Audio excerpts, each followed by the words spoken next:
আসসালামু আলাইকুম। এখন শুনবেন সংবাদ শিরোনাম।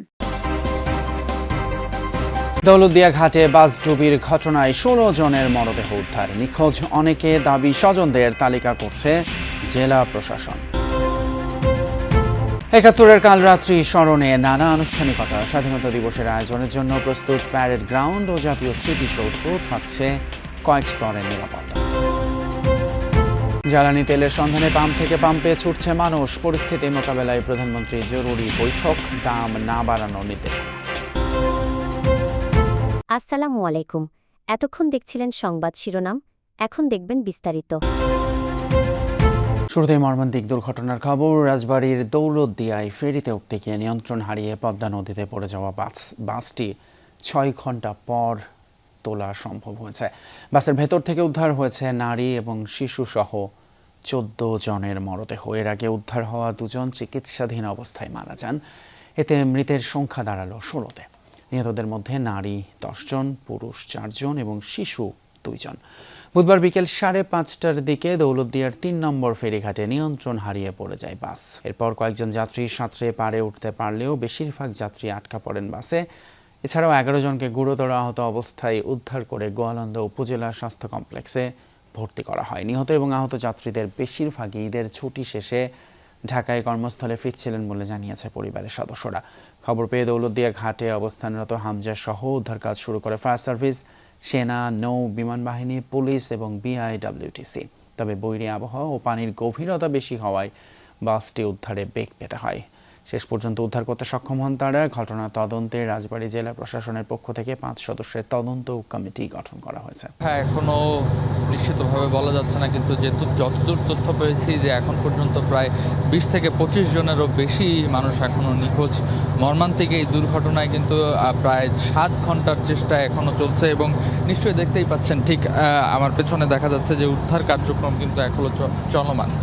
মূলত উদ্ধারকারী জাহাজ হামজা দীর্ঘ ৭ ঘন্টা ধরে এই উদ্ধার কার্যক্রম চালাচ্ছেন এবং এখন পর্যন্ত এই ৭ ঘন্টা পর এসে আসলে আমরা দেখতে পাচ্ছি যে বাসের অনেকটা অংশই কিন্তু দৃশ্যমান এবং এখন পর্যন্ত প্রায় ১৬ জনেরও বেশি মানুষের মরদেহ উদ্ধার করা হয়েছে। তার মধ্যে রয়েছেন বেশ কয়েকজন পুরুষ, মহিলা এবং শিশুদের মরদেহ উদ্ধার করার পর তাদেরকে কিন্তু সাথে সাথেই স্থানীয় যে উপজেলা হাসপাতাল সেইখানে নিয়ে যাওয়া হয়েছে। মূলত এই রাজবাড়ির দৌলতদিয়া পদ্মাঘাটে যে বাসটি মর্মান্তিকভাবে যে দুর্ঘটনাটি হয় সেই বাসটিতে কিন্তু প্রায় ৪০-এরও অধিক যাত্রীরা অপেক্ষা করছিলেন এবং যেহেতু বাসটি ফেরিতে ওঠার জন্য প্রস্তুত ছিলেন সেই জন্য কিন্তু কয়েকজন যাত্রী নিচে দাঁড়িয়ে অপেক্ষা করছিলেন, যার কারণে এমন কয়েকজন প্রত্যক্ষদর্শীদের সাথেও কিন্তু আমাদের কথা হয়েছে এবং তারা যেটি বলছিলেন যে এই যে দুর্ঘটনা বাসটিকে একেবারে ঠিক ফেরিতে ওঠার জন্য অপেক্ষা করছিলেন এবং আগের ফেরিটি ছেড়ে গিয়েছিল এবং যার কারণেই কিন্তু সেই অপেক্ষাটি ছিল এবং ঠিক অন্য একটি ফেরি আসার সাথে সাথেই সেই বাসটি চলতে শুরু করে এবং এক পর্যায়ে কিন্তু নিয়ন্ত্রণ হারিয়ে সেটি নদীতে পড়ে যায় এবং তারপর থেকে এখন পর্যন্ত অতিবাহিত হয়েছে প্রায় ৭ ঘন্টারও বেশি সময়। পুলিশ, সেনাবাহিনী, বিজিবি এবং নৌ পুলিশ সহ সবাই একত্রে মিলে উদ্ধার কার্যক্রম চালাচ্ছে। নিস্তব্ধ এক রাত, যে রাতে ঘুমন্ত বাঙালির উপর নেমে আসে বিভীষিকা।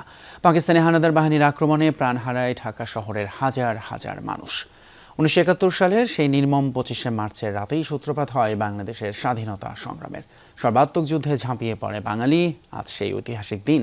এই উপলক্ষে ঢাকা বিশ্ববিদ্যালয় জুড়ে নেওয়া হয়েছে বিভিন্ন কর্মসূচি। শহীদ মিনারে গণহত্যা দিবসের আলোর মিছিলে অংশ নেন বিভিন্ন শ্রেণী পেশার মানুষ। মহান মুক্তিযুদ্ধে শহীদদের স্মরণ করা হয়। এই রাতেই ঢাকা বিশ্ববিদ্যালয় এলাকা হয়ে ওঠে হামলার অন্যতম লক্ষ্য। ছাত্র, শিক্ষক, নিরস্ত্র মানুষ কেউই রক্ষা পায় না সেই নির্মমতা থেকে। মহান স্বাধীনতা দিবস আজ মানুষের শ্রদ্ধার ভালোবাসায় সিক্ত হতে পুরোপুরি প্রস্তুত সাভারের জাতীয় স্মৃতিসৌধ।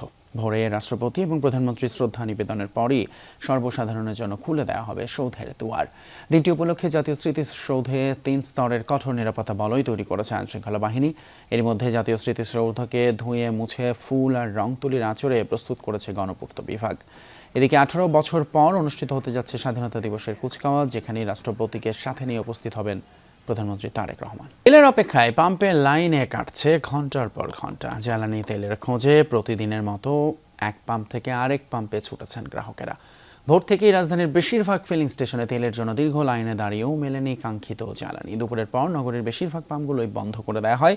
পাম্প কর্তৃপক্ষ বলছে, রেশনিং করে জ্বালানি দিয়ে কুলানো যাচ্ছে না। ডিপো থেকে পর্যাপ্ত তেল না দেওয়ায় খুব বেশি সময় সরবরাহ করা সম্ভব হচ্ছে না বলেও জানান তারা। আমাদের অকটেন এবং পেট্রোল জ্বালানি তেল শেষ হয়ে গেছে। দুপুর থেকে এই অবস্থা রাজধানীর বেশিরভাগ পাম্পে। সবাই লাইন ধরে দাঁড়িয়ে থাকবেন না। এরপরই চলে ছুটোছুটি কোথায় মিলবে তেল।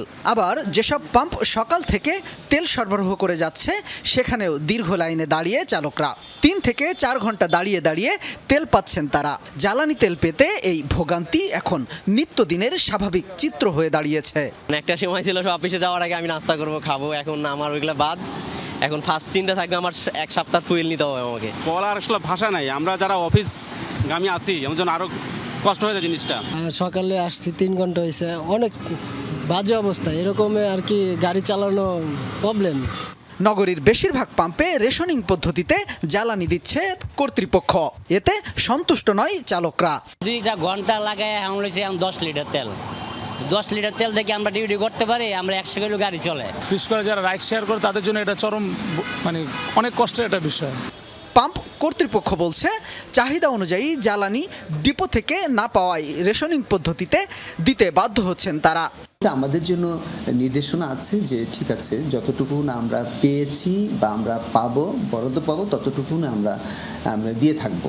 আমাদের এখানে যেই ভিড়টা, এই ভিড় যেই মানুষের আতঙ্কটা, এর কারণে আমাদের হিমশিম খেতে হচ্ছে। এদিকে বর্তমানে দেশে 1 মাসের জ্বালানি মজুদ আছে। এই রিজার্ভ আরও বড় করার চেষ্টা চলছে। জ্বালানি তেল ইস্যুতে সরকারের সক্ষমতা ও কার্যক্রম যাচাই করেছেন প্রধানমন্ত্রী, জানিয়েছেন মন্ত্রিপরিষদ সচিব। একই সাথে প্রধানমন্ত্রী এখনই জ্বালানি তেলের দাম না বাড়ানোর নির্দেশ দিয়েছেন বলে জানিয়েছেন তার তথ্য উপদেষ্টা ডাক্তার জাহেদুর রহমান। ইরান যুদ্ধে বন্ধ হরমুজ প্রণালী বিশ্বজুড়েই ব্যাহত হচ্ছে জ্বালানি তেলের সরবরাহ। অনিশ্চয়তায় বাংলাদেশও। ঈদের ছুটিতে পাম্পগুলোতে 2 দিন বন্ধ ছিল তেলের সরবরাহ। এতে তৈরি হয় বাড়তি চাহিদা, তেল নিয়ে হাহাকার। পরিস্থিতি মোকাবেলায় সকালে প্রধানমন্ত্রী তারেক রহমানের সভাপতিত্বে হয় মন্ত্রিসভার বিশেষ বৈঠক। দেশের সামগ্রিক অর্থনৈতিক পরিস্থিতি, জ্বালানি সংকট সমাধান নিয়ে আলোচনা হয় এতে। জেনারেলি 15 দিনের একটা রিজার্ভ থাকতো, তো এখন পর্যন্ত রিজার্ভ সাফিসিয়েন্ট রয়েছে এবং যেগুলা প্যানিক বাইং হচ্ছে অনেকটা, আমার চোখেও পড়েছে যাই। সকালে সরকারের 1 মাস পূর্তি উপলক্ষে সংবাদ সম্মেলনে তথ্য উপদেষ্টা জানান, বৈশ্বিক এই সংকট মোকাবেলায় নানান পরিকল্পনা নেওয়া হয়েছে।